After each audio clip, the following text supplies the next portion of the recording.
देखती हूँ सपने के मेरे प्यारे साथियों।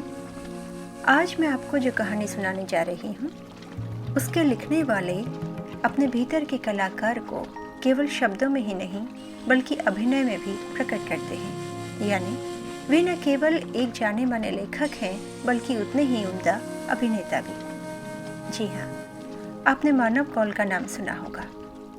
तो आज देखती हूँ सपने पर सुनिए मानव कौल की एक कहानी पहाड़ी रात, जो उनके कहानी संग्रह प्रेम कबूतर से ली गई है।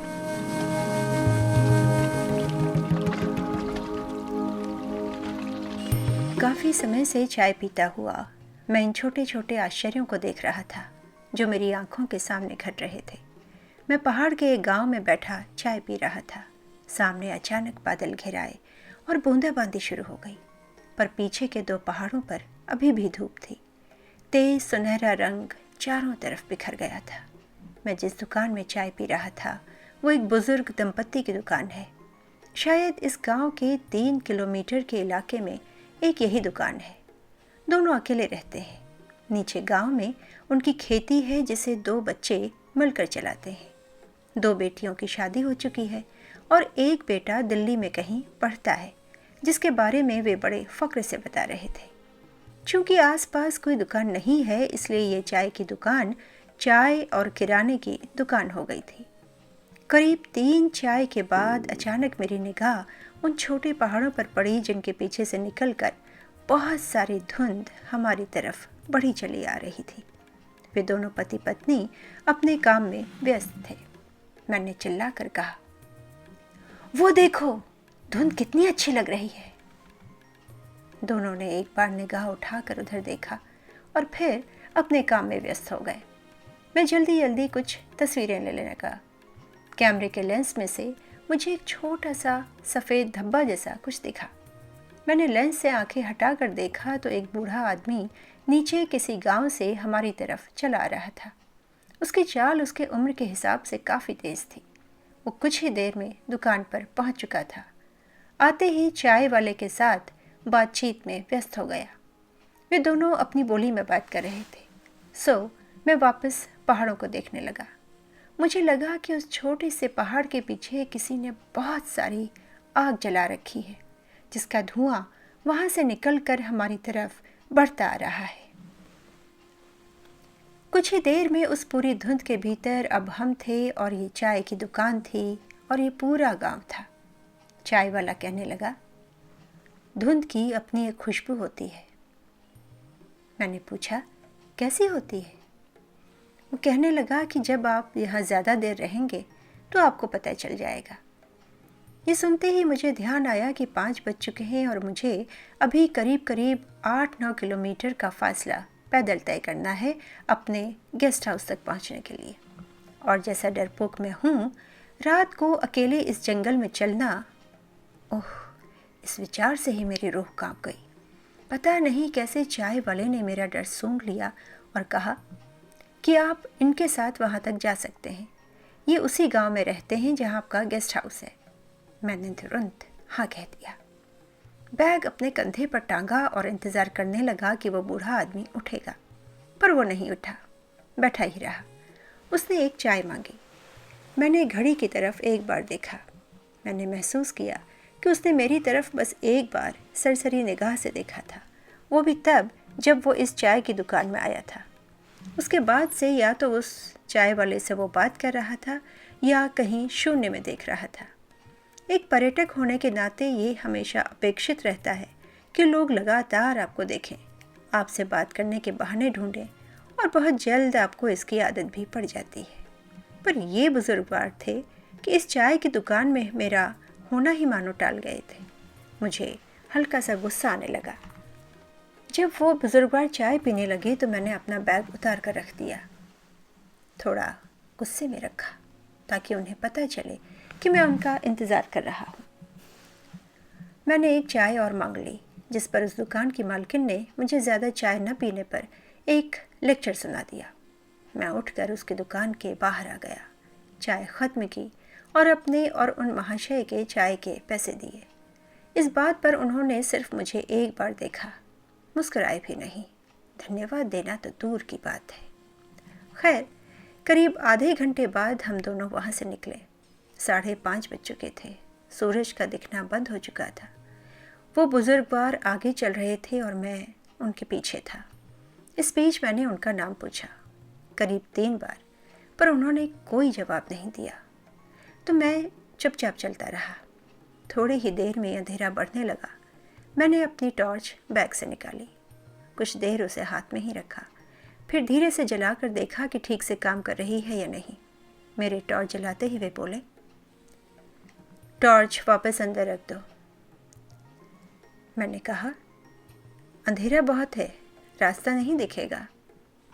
वे चुप रहे। मैं टॉर्च तो बंद कर चुका था, पर कोई जवाब न मिलने के कारण मैंने उसे अपने बैग में नहीं डाला, बल्कि हाथों में ही दबाए रखा। फिर वे धीरे से बोले, यहाँ टॉर्च की ज़रूरत नहीं पड़ती, उसे अंदर रख लो, हाथ में रहेगी तो जलाने का लालच बना रहेगा। उनकी आवाज़ रात होने के साथ साथ भारी होती जा रही थी। एक आश्चर्य की बात लगी कि उनकी हिंदी कतई पहाड़ीपन लिए हुए नहीं थी, एकदम साफ हिंदी बोल रहे थे वे। मैंने टॉर्च अंदर रख ली। सोचा अगर अकेले चल रहा होता तो टॉर्च के बाद भी ये अंधेरा सहन नहीं होता। इनके साथ चलने में कम से कम डर तो कम ही लगेगा। दिन में यही जंगल जो मुझे इतना खूबसूरत लगता है कि मैं घंटों यहाँ अकेला टहल सकता हूँ, वही जंगल रात होते ही मानो एक भयानक भूत या पता नहीं किस में तब्दील हो जाता है। ओहो, मैं ये सब सोच ही क्यों रहा हूँ। मैं अपने आप को कोसने लगा। तभी ऊपर पहाड़ पर किसी की आहट हुई। ऊपर की तरफ देखने की मेरी हिम्मत नहीं हुई। मैंने 2-3 कदम तेज रखे और उन बुजुर्गवार के ठीक बगल में चलने लगा, लगभग चिपके हुए।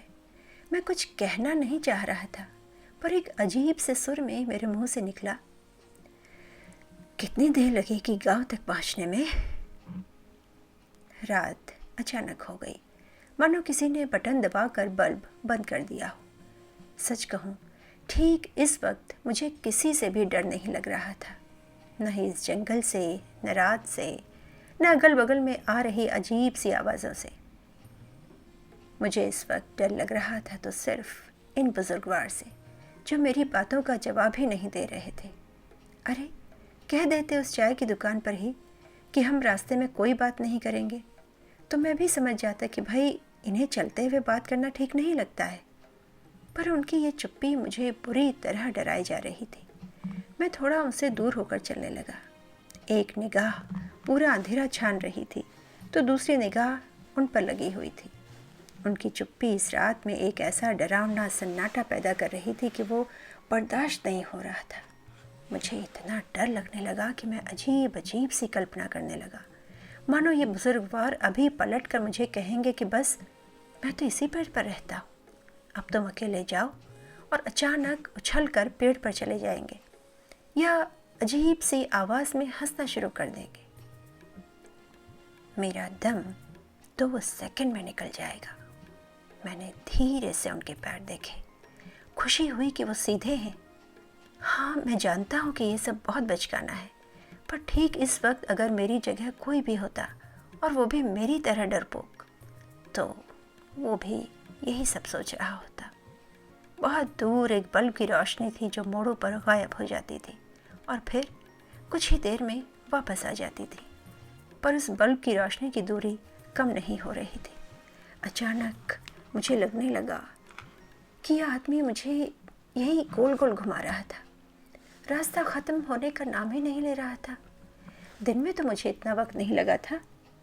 मैंने हिम्मत करके फिर पूछा, कितनी दूर और है? इस सन्नाटे में मुझे मेरी ही आवाज़ इतनी ज़्यादा लगी कि आधा वाक्य मैं डर के मारे अपने मुंह में ही बोल गया। आप यकीन नहीं करेंगे, वो तब भी चुप ही रहे। भीतर से एक इच्छा हुई कि बस अभी दौड़ लगाना शुरू कर दूं, पर मैं चुपचाप उनके पीछे पीछे चलता रहा। अब मेरी निगाह पूरी तरह से उनके ऊपर थी। अगल बगल के अंधेरे से अब मुझे कोई मतलब नहीं था। देखती हूँ सपने पर आप सुन रहे हैं मानव कौल की कहानी पहाड़ी रात। इस बार मैंने गला साफ करके अपने पूरे डरे हुए आत्मविश्वास को समेटते हुए पूछा, अरे साहब, कितना समय और लगेगा? इस बार उन्होंने मेरी तरफ एक बार देखा। शायद मेरे प्राण पखेरु के अभी पंख नहीं निकले थे, वरना वो अभी इसी वक्त उड़ चुका होता। मैंने खुद डर के मारे अपनी निगाह हटा ली। वापस पलट कर देखा तो वो अपनी गति से चल रहे थे, आगे अंधेरे में शून्य की तरफ देखते हुए। मेरी अब जान ही सूखती जा रही थी। या तो वो कुछ बोले या मैं अभी इसी वक्त अपने प्राण त्याग दूंगा। उनके हाथ में एक डंडा था, पर वो उसे टिका कर नहीं चल रहे थे। बस वो उनके हाथ में था। चाल भी ऐसी कि चलने की आहट भी नहीं हो रही थी। भीतर एक इच्छा तीव्रता से उठने लगी कि उनका डंडा छीनकर उन्हीं के सिर पर दे मारूं और दौड़ लगा दूं। तभी एक आवाज़ आई। ये उन्हीं की आवाज़ थी। तुम कुछ सुन रही हो? मैं समझ ही नहीं पाया।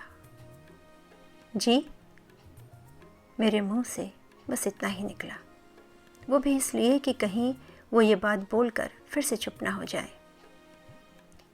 ये छोटी छोटी आवाज़ें, ये लय तुम्हें सुनाई नहीं दे रही? इसी को रात का होना कहते हैं। मैं चुप था। उनके बोलने में एक अजीब सा संगीत था। गांव बस आने ही वाला है, वे धीरे से बोले और थोड़ी दूर तक शांत रहे। मेरे पीछे से जैसे कोई मेरे डर को खींचे जा रहा था। गांव बस आने ही वाला है, ये वाक्य सांत्वना पुरस्कार की तरह काम कर गया। मेरा आधा डर जाता रहा। मैं उनके बारे में अब बहुत बुरा भी नहीं सोच रहा था। तभी वे रुक गए। बिना मुझे कुछ बताए सड़क से नीचे की तरफ उतर गए। मुझे फिर लगने लगा कि वो एक पेड़ के ऊपर चढ़ने वाले हैं। मैं सड़क पर अंधेरे में एकदम अकेला खड़ा था। मैंने धीरे से आवाज़ लगाई, अरे साहब, कहाँ चल दिए? सुनिए। कुछ और भी संबोधन जैसे शब्दों को जोड़कर कुछ टूटे फूटे वाक्य बोलने के बाद मैं चुप हो गया। मेरा आधा डर जो पीछे कहीं छूट गया था वापस मुझसे आ चिपका। मैं अपने चारों तरफ देखने लगा। धीरे से बैग में हाथ गया और मैंने टटोल कर अपनी टॉर्च निकाल ली। मैंने थोड़ा निगाह गड़ा कर देखने की कोशिश की जिस तरफ वे गए थे, पर मुझे कोई नहीं दिखा।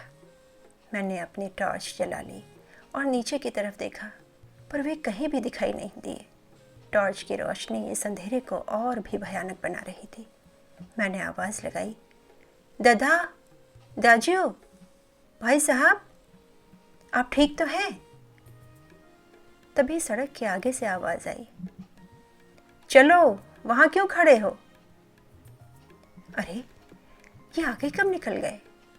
मैंने उन पर टॉर्च मारी तो अजीब सा महसूस होने लगा।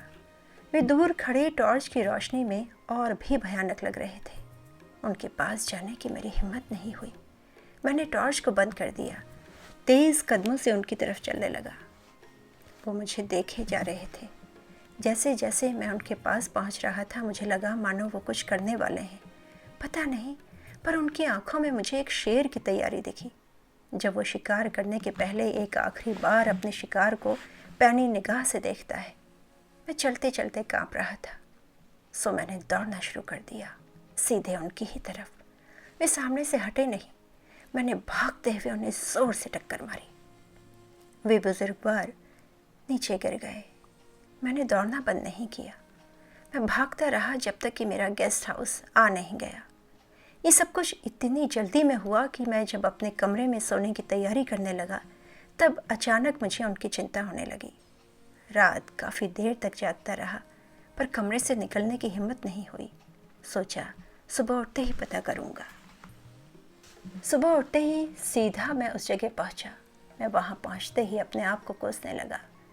इस खूबसूरती से मैं गई रात डर रहा था।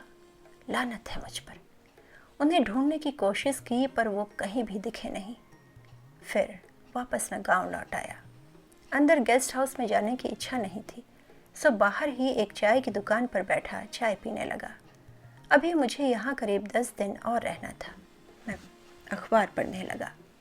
तभी मेरे सामने से एक आदमी छोटे से बच्चे को साथ में लिए गुजर रहा था। और मेरे आश्चर्य का ठिकाना नहीं रहा। ये तो वही थे। उन्होंने मेरी तरफ देखा और थोड़ी ही देर में निगाह फेरते हुए सीधे जाने लगे। मैं उनसे माफ़ी मांगना चाहता था। मैंने उन्हें आवाज़ लगाई, 1 बार 2 बार, पर वे नहीं मुड़े। अलबत्ता उनके साथ चल रहे बच्चे ने एक बार पलटकर मेरी तरफ देख लिया। तभी चाय वाले ने मुझे बताया, वो देवेंदा हैं। मैं देवेंदा के नाम से चिल्लाने लगा तो उस चाय वाले ने मुझे टोकते हुए कहा कि वो तो बहरे हैं, उन्हें सुनाई नहीं देता। पर मैंने चाय वाले से कहा कि रात में तो वो मेरे साथ थे, मुझे नहीं लगा कि वो नहीं सुन सकते हैं। मैंने उस बहस में ज़्यादा समय बर्बाद नहीं किया। मैं एक बहुत बड़े गिल्ट से मरा जा रहा था। मैंने अपनी चाय वहीं छोड़ी और भागता हुआ उनके पास जा पहुंचा। जब मैं उनके पास जाकर खड़ा हुआ, वे रुक गए। मैंने इशारे से उनसे माफ़ी मांगी, पर वे मुझे आश्चर्य से देखते रहे, जैसे उन्हें कुछ भी याद ना हो।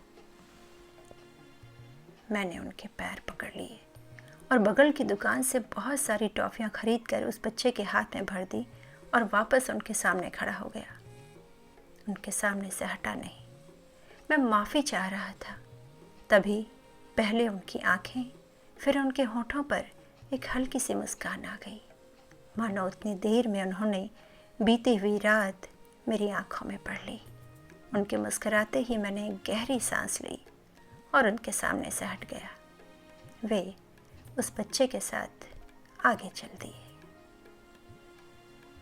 देखती हूँ सपने पर आप सुन रहे थे मानव कौल की कहानी पहाड़ी रात, जो उनके कहानी संग्रह प्रेम कबूतर से ली गई है।